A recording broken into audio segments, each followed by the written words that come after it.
No, no, no, no. The answer is no. The Scar H is not the best assault rifle in Call of Duty Black Ops. It is not the best gun. It is one of the worst. Ah! What is up, ladies and gentlemen? I'm sorry, but I had to introduce y'all like that because, I hate the Scar H in this game. This is by far the best match I've gotten with the Scar H, and it's an okay match. Like, oh my goodness, I do not enjoy this gun. I want to discuss today just like what happened to the Scar. So like, let's go over the history of the Scar in Call of Duty. I watched a video from Sergeant Merrill, and he was talking about the Scar in Battlefield 3 and saying that it's one of the most like prolific assault rifles in video games, and it really is. It's in Battlefield 3, it's in Black Ops 2, it was in Modern Warfare 3, it was in what's it called? Modern Warfare 2, and I'm willing to bet it was in both Medal of Honor games, even though I don't know. The gun gets around, okay? The gun gets around. So I want to just go over like the history of the Scar H, or just the Scar in general, in Call of Duty specifically, and then I want to say why this is so bad. Like, what happened to this gun? So, in Modern Warfare 2, you had the Scar. It was the Scar H, I believe. I think in Modern Warfare 3, it moved to the Scar L. I think. Don't quote me on that, but I think that is correct. And, you know, the Scar was like in this little group of assault rifles with the TAR, the Scar, and the FAL, and like those really powerful assault rifles. It was up there with the ACR. Yeah, that's how I remembered them. They're like the three-letter guns, so the FAL, ACR, TAR, and Scar. And those super powerful assault rifles. It went along with all the other Modern Warfare 2 guns. Like, they had very little recoil. They had super high damage. They kill you in a millisecond. The Scar wrecked in that game. It wrecked. It was one of those mainstay guns. I know it was like Wings of Redemption's one of his favorite guns, if I remember correctly. It was one of my favorite guns, although the TAR took my favorite place, was my favorite gun in Modern Warfare 2. But so that's where it began. It began in Modern Warfare 2 in the Call of Duty series, and then we move on up to Black Ops, and it didn't come out in Black Ops. And a lot of people, I think, were surprised, even though, I mean, it was set before, so, like, before Modern Warfare 2. In the timeline, I don't know when the Scar was introduced in real life. Maybe that's probably the reason it wasn't brought back. And there really wasn't any comparable gun, in my opinion, to the Scar in Black Ops 1. Like, you know, the Commando was kind of like the M4. There really wasn't a gun that felt like it. The AUG definitely did not feel like it. As a side note, who else wants the AUG to come back in Modern Warfare 3, in Black Ops 2? Or the FAMAS? I know a lot of people hate the FAMAS. I loved the FAMAS. So who else wants to see these guns come back in Black Ops 2 as DLC? I think Treyarch should definitely do that. They owe us, because apparently they're not going to raise the score limit in TDM, and it's just going to remain a super boring game mode now. But that's for another conversation. So I just discussed what the Scar was in Modern Warfare 2. It was super powerful, very low recoil compared to like guns now. It had great iron sights. It was just one of those mainstay assault rifles. Then you move to Modern Warfare 3. We came back in Modern Warfare 3. It was the Scar L, I think, in this one. And so you had the Scar L.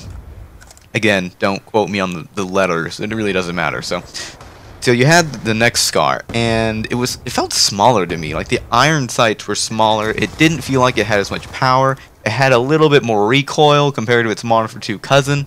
So it wasn't not a bad gun in Modern Warfare 3. I liked it. I never really got into it, but it was usable. It had a really good red dot sight. It had manageable recoil. It was useful. Let's go with that. It wasn't as dominant, and you didn't see it as often as the Modern Warfare 2 variant, but it was still a usable gun. Then let's move up to Black Ops 2, and we're left with this. It's so bad. It is such a bad gun. I would be willing to say it's probably one of my most hated guns in Black Ops 2, and maybe ever in Call of Duty. Its recoil. I just cannot understand its recoil. Like, I'm sure maybe some of y'all are just masters with it. For me, I cannot like wrap my head around the recoil on this gun. It's so random, it feels like. Also, it shoots so slow. So in this game, like, particularly with the really bad lag and the lag compensation in this game, the amount of bullets you can get on someone really matters. I would say it matters most in this game as compared to past Call of Duties, because like in Modern Warfare 2, the guns were so powerful, you didn't need a super fast gun, even though like a super fast gun like the ACR was useful. And Modern Warfare 3, the lag was not nearly as bad, in my opinion. In my opinion, it was not as bad as it is in Black Ops 2. Like, look at this. I struggled to kill that guy on B. I'm not that bad of a shot. I just can't control this assault rifle. But, actually, yeah, the audio should have been synced with that. You should have seen that kill. It was ridiculous. But, as I digress. So in Black Ops 2, we're left with this bad assault rifle. It feels like an LMG. It feels like that when you're moving. It feels like a slow LMG. It feels like it has that kind of rate of fire, super slow. I mean, I might have high damage. I think it does. But then again, the recoil's so random, you can't get the bullets on the person to kill him. Like, look at this pistol. I love the TAC-45 so much more. I would rather use the TAC-45 than the SCAR, just as my primary. And I probably will eventually do that, because I don't want to do any more gameplays with the SCAR, even though I'll try. And that guy just dominated with that Lodestar. Yeah, someone else in this game, in this lobby, was doing really, really well, and he just pretty much took all the kills away, and I was using this really bad gun, so I just threw up my AGR, my stealth chopper, and my orbital VSAT, and I tried to help him, like, come on, dude, win. I still don't think he's #1. I think he, like, I don't think he is the #1 person in this lobby, although he should be. I'm not sure though. He didn't. I don't remember him being #1. But I digress. So why Treyarch, did you take such an awesome gun in Modern Warfare 2 and a rather good gun in Modern Warfare 3, and then just break it? I mean, some of y'all might really love the gun, but I hate it. It's such a bad gun. Like, its iron sights are manageable, but again, they feel smaller than the ones than the one in Modern Warfare 2, so it's harder to use. Also, what is with Treyarch's issue with iron sights? So the TAR's iron sights are awful. They're just bad. It's like a massive ring with a little dot in the middle. I hate those iron sights. But then you look at the MP7, and it's basically like just a straight line with a notch. And if you can't hit with the MP7's iron sights, then you need help, because those things are incredible.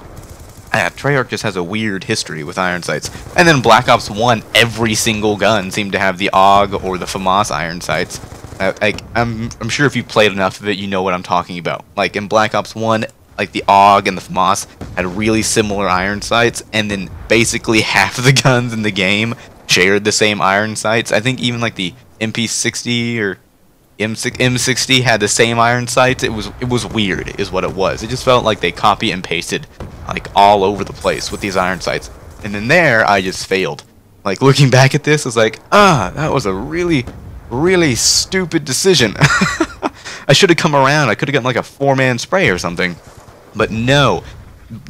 No, the SCAR H is not the best gun in Call of Duty Black Ops 2. It is one of the worst ones, definitely. But ladies and gentlemen, I hope you enjoyed this video. There's going to be another awesome dual commentary very soon. There's going to be a massive channel update very soon, so keep an eye out for that. If you've missed the last video, the link will be in the description. Please like, favorite, and comment if you loved it. Leave a dislike if you hated it. Hope you join Arrow Nation, and I will define what Arrow Nation is very soon in another special video. Hope you have a fantastic day. Peace.